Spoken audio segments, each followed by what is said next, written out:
C'est depuis le 9 mai que la province du Congo central a un nouveau gouverneur de province, voilà, personne de M.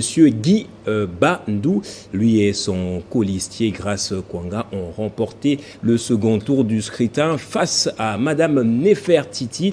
Et depuis cette élection, le scrutin ne va qu'en contestation, de contestation en contestation.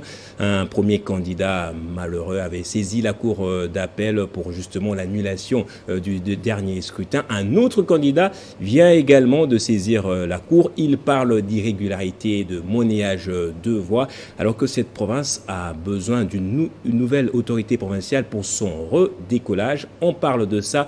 Bienvenue à vous, madame, monsieur, dans l'invité. Je reçois pour vous monsieur Emery Patrice Landou Mandundu. Lui, il est président du parti P4, comprenez, Parti du peuple pour la paix et le progrès. Bonjour, bienvenue à vous. Bonjour, monsieur le journaliste. Alors, j'ai dit, vous êtes le président du parti P4, un parti justement qui s'affiche vraiment comme un soutien au président de la République, Félix-Antoine Tshisekedi. C'est un parti national, mais avec vous, on va commencer d'abord par cette affaire de l'élection de gouverneur dans la province du Congo central. Est-ce que vous comprenez cette contestation après cette élection remportée haut la main par le groupe, je dirais, de M. Guy Bandou avec son colistier?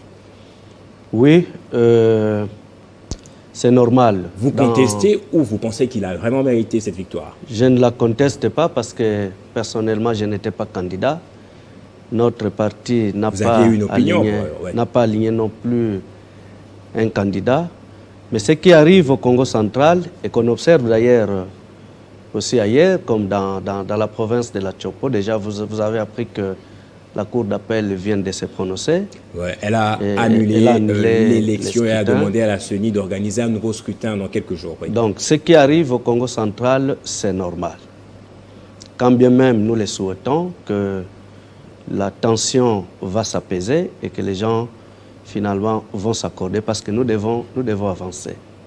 C'est normal pourquoi? C'est normal parce que depuis 2019, jusqu'à pratiquement au jour où cette nouvelle élection a eu lieu, vous savez qu'il y avait une forte tension dans la province du Congo central, du fait même qu'au niveau de l'exécutif, du gouverneur sortant et son vice, il y avait des problèmes, et des problèmes qui ont constitué pratiquement l'actualité. On a parlé de Mimiguette, et bien d'autres problèmes. Mais au niveau également de l'Assemblée provinciale, il y avait des clivages. Les clivages qui ont amené finalement les populations à se constituer en beaucoup de pôles, en beaucoup de groupes. Oui, ces pôles existent bien, il y a bien longtemps déjà. Et ces clivages au sein de l'Assemblée provinciale ne sont que le reflet justement de cette division qu'il y a au sein de la population. Tout à fait. Donc je me dis que c'est aussi la faute des politiques. Parce qu'aujourd'hui, tout est réduit au niveau des individualités. D'ailleurs, nous allons bien en parler. Le Congo central aujourd'hui, les débats, c'est autour des individus. Je vais dire même autour de ce qu'on appelle les districts. Donc, les esprits ne sont pas préparés vers ce combat-là. Ce qui fait qu'aujourd'hui, avec l'idée du triomphalisme, les gens pensent qu'avant, c'est toujours égal après. Donc aujourd'hui, je crois que nous devons faire un effort naturellement, en commençant par les décideurs, pour amener la population à comprendre que ce qui arrive, l'idéal n'était pas de ce monde. Bandou est élu, même s'il n'a pas été l'homme porté par tout le monde, ce qui est d'ailleurs impossible. Il est élu, le Congo central doit avancer, il nous reste 2 ans. Alors, et dans 2 ans, nous allons refaire les élections. Président Emery Patrice, est-ce que vous pensez que M. Bandou a le profil qu'il faut pour espérer une cohésion provinciale? Si oui, qu'est-ce qu'il a de particulier qui pourrait rassembler tous les fils et filles de la province? Je ne voudrais peut-être pas trop l'encenser. Trop l'encenser. Mais vous espérez quand même cette cohésion. Je crois que Bandou, c'est un fils du Congo central. Né à Kinshasa. Il a réuni les conditions exigées par la loi électorale. On reproche à Bandou de ne pas être trop connu dans les milieux, dans la province. C'est tout à fait normal. C'est un candidat parachuté, je crois que là Est-ce que vous pouvez confirmer que c'est un candidat du pouvoir parachuté? C'est un peu ça, cette méfiance que la population exprime. C'est le candidat de l'Union sacrée, mais malheureusement, cette histoire de l'Union sacrée n'a fait qu'envenimer parce qu'en réalité... Vous dites cette histoire de l'Union sacrée? Oui, tous les candidats que vous voyez en liste, à 80%, ce sont des candidats qui se sont déclarés être de l'Union sacrée. Ouais. Donc là encore, c'est un débat. Je crois que dans l'avenir, on doit revoir la manière d'amener tout le monde vers un consensus pour que finalement, on ne puisse pas, autour des appartenances politiques, autour du regroupement politique, qu'on ne puisse pas créer plus de malaise qu'on n'en voulait pas. Alors, vous avez dit que vous ne saurez dire si Bandou a le profil qu'il faut. D'après vous, c'est qui la personne qui peut mieux faire émerger, je dirais, l'unité au sein de la province? L'idéal, c'est que le Congo central aujourd'hui a besoin d'un rassembleur. Un rassembleur, c'est quelqu'un qui se distingue par les attitudes. Un rassembleur, c'est quelqu'un, pour moi, qui doit prôner une gouvernance de proximité. Un rassembleur, c'est quelqu'un qui ne doit plus nécessairement s'identifier par rapport à son district d'origine, par rapport à son territoire d'origine. Un rassembleur, de mon point de vue, c'est quelqu'un dont les actions doivent aller plus, ou sinon alors viser plus les attentes de la population. Et c'est possible si finalement le nouveau gouverneur élu, qui n'est pas encore investi, disons-le clairement, il n'est pas encore définitivement investi, si le nouveau gouverneur de demain du Congo central, s'il peut travailler dans cette approche-là. Travailler dans cette approche, c'est comprendre la configuration du Congo central. On a toujours parlé de 3 piliers qui tiennent la marmite, mais le Congo central, c'est une province à vocation religieuse, c'est une province dont les valeurs sont assises sur les enseignements chrétiens.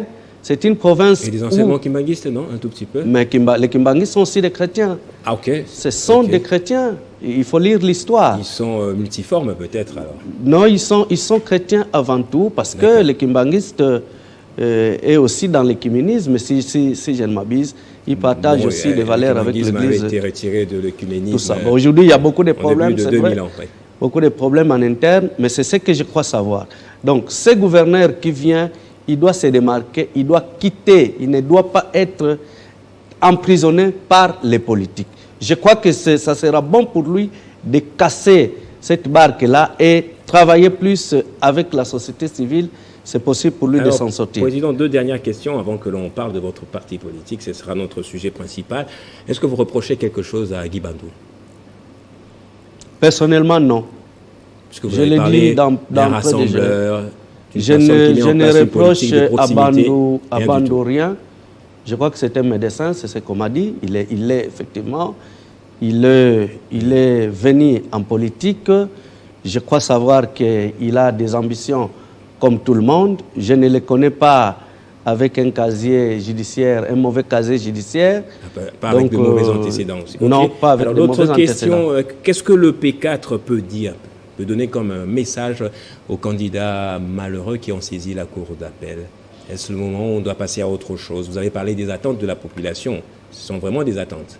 Je crois qu'aujourd'hui, les candidats malheureux, ils doivent comprendre cette réalité que dans une bataille, il y a un gagnant et il y a des perdants. Ils étaient 22 dans la course et la CENI vous dit, vous devez donner, la province doit donner un gouverneur. C'est ce qui est fait aujourd'hui. L'idéal aurait été que tout le monde soit là, mais malheureusement, c'est impossible. Nous avons été à Matadi, personnellement. Nous avons accompagné certains d'entre eux. La plupart avaient des discours-programmes intéressants. Donc, le nouveau gouverneur qui vient a tout intérêt à saisir cette opportunité, demander à ces différents candidats qui étaient avec lui dans la course de pouvoir lui produire, lui verser tous ces discours-programmes, et c'est possible pour lui de tirer quelque chose qui peut l'aider durant les 2 ans qui restent. Alors, une autre question m'est venue rapidement. Quels sont les grands défis? Vous avez parlé des attentes de la population sans dire précisément de quoi il s'agit. En dehors de la cohésion provinciale, quels sont les grands défis plutôt auxquels sera confronté le nouveau gouverneur? Le nouveau gouverneur sera confronté notamment aux problèmes des infrastructures. Il faut les reconnaître. Aujourd'hui, le Congo central, contrairement à ce que les gens disent, le Congo central est aussi enclavé comme les autres provinces, parce que les routes des dessertes agricoles sont totalement coupées et vous avez beaucoup d'infrastructures, les hôpitaux à l'époque, les paroisses, les grandes missions catholiques protestantes sont totalement coupées, les écoles se vident et les agriculteurs ne savent plus produire, sinon alors évacuer les produits vers les grands centres. Donc ça, c'est un grand problème qu'il faut régler, même s'il ne peut pas tout finir, mais je crois que c'est possible dans les 2 ans qui restent avec la collaboration qu'il peut avoir avec le pouvoir central, avec la rétrocession et bien d'autres recettes d'intérêt provincial. C'est possible que les nouveaux gouverneurs puissent s'attaquer sur ces problèmes-là. Alors, pour l'autre moitié de l'émission, nous allons parler à présent du parti P4, le parti que dirige justement mon invité, la personne du président Emery Patrice Landou, le P4 qui a célébré très récemment son 2e anniversaire. Président, est-ce que vous êtes fier de toutes vos réalisations jusqu'à ce jour? 2 années, ça veut dire qu'il y a à peine en 2018 que vous avez vu le jour. Aujourd'hui, 2020, 2 ans. Vous êtes fier de tout ce que vous avez fait? Je suis fier. Dans le contexte qui est le nôtre, il y a des raisons de se féliciter. Parce qu'aujourd'hui, vous savez, la population congolaise n'a plus le cœur à l'ouvrage. La politique a déci, les acteurs politiques ont déci. Ce qui fait qu'aujourd'hui, tout ce qui est initiative politique apparaît comme une aventure, comme une escroquerie. Et donc, il faut prendre du temps et faire le travail que nous venons de produire en 2 ans, avoir des auditoires, avoir des membres, avoir des coordinations qui sont focalisées, qui ont de l'attention, avoir des gens qui se désintéressent généralement des motivations, comme c'est souvent le cas. Je crois qu'il y a des raisons de se féliciter. Mais le travail reste encore à faire. Et le travail est encore dur. Alors, on vous a vu il y a 1 année pratiquement, vous souteniez les consultations qu'avait initiées le chef de l'État. Aujourd'hui, vous êtes toujours un soutien farouche de Félix Tshisekedi. Vous êtes toujours derrière lui, derrière l'Union sacrée de la nation. Je crois que ce n'est vraiment pas autour de l'individu que nous devons, disons, circonscrire ce soutien-là. Apparemment, le P4 change de langage. C'est autour des idées, autour de la vision.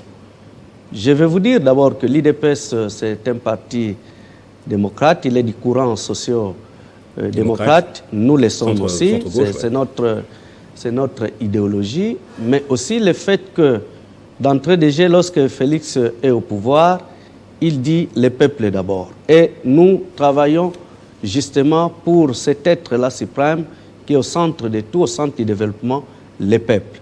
Donc nous avons beaucoup de points de convergence sur lesquels nous pouvons nous accorder et travailler pour un partenariat à long terme. Quoi de mieux dans la vie que de faire un choix?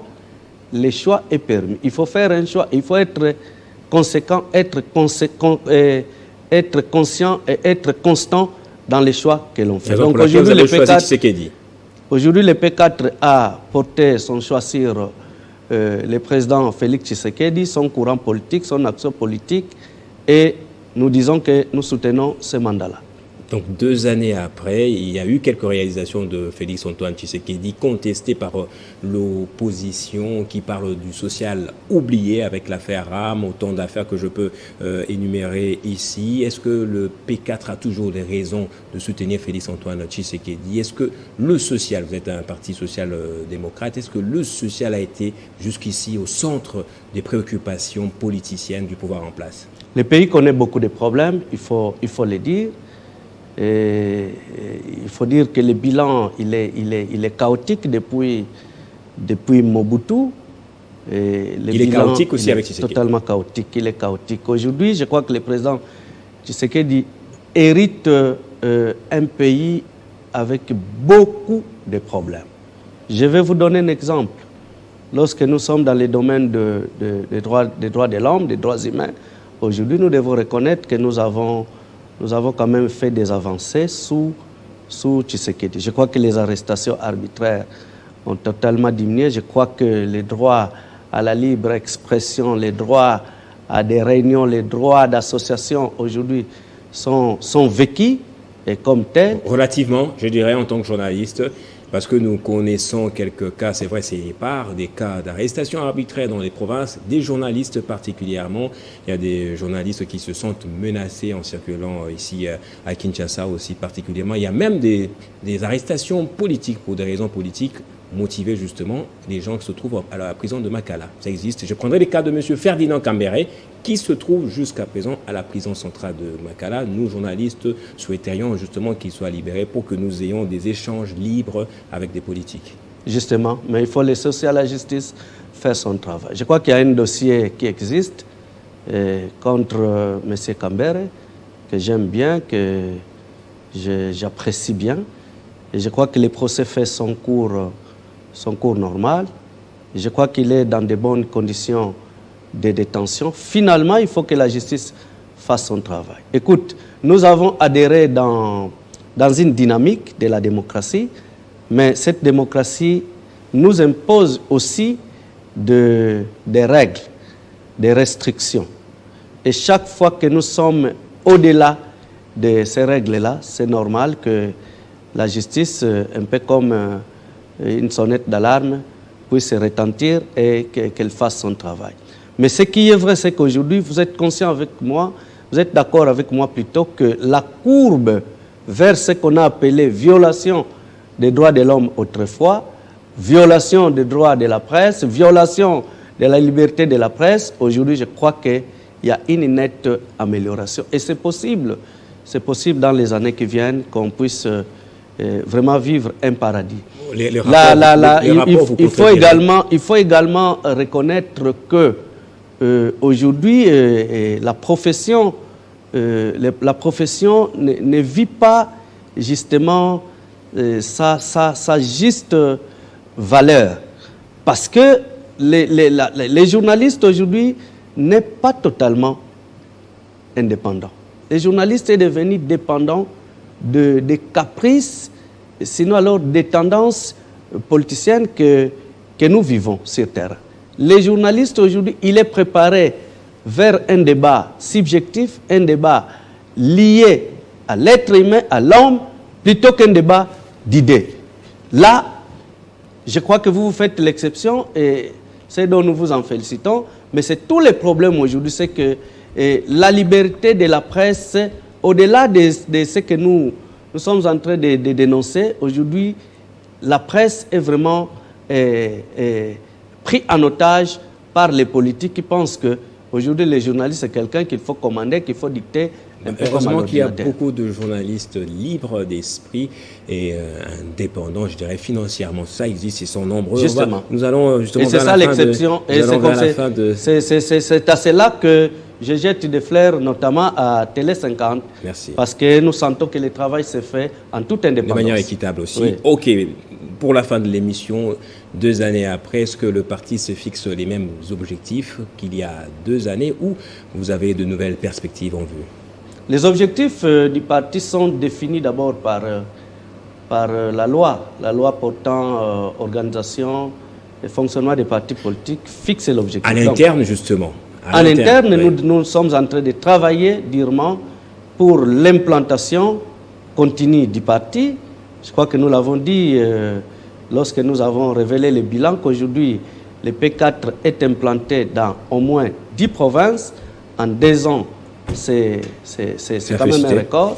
Vous allez au Maniema, à Kindu, à Lissala, à Gemena, à Chouapa, à Bwende, dans le Congo central, à Kinshasa et dans bien d'autres provinces, vous trouvez des sièges du P4. Donc le travail va se poursuivre et je crois qu'il y a de l'espoir. C'est la fin de l'émission. Merci, Monsieur Emery Patrice Landou, d'avoir été de nôtre pour nous parler du P4. Un dernier mot, en 30 secondes, si possible. Un dernier mot, c'est d'encourager les Congolais, d'encourager nos membres et d'encourager finalement la classe politique à aller de l'avant. Merci beaucoup. Merci à vous également de nous avoir suivis. On se retrouve au prochain numéro.